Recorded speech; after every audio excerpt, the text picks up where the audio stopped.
Hyderabad Kurnool city 100 express అండి.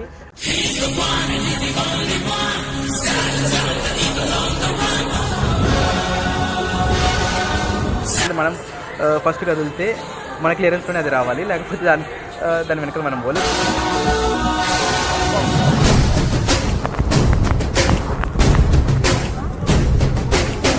అంటే తుంగభద్రకి రంకుమూడు అనమాట, 100 అనమాట.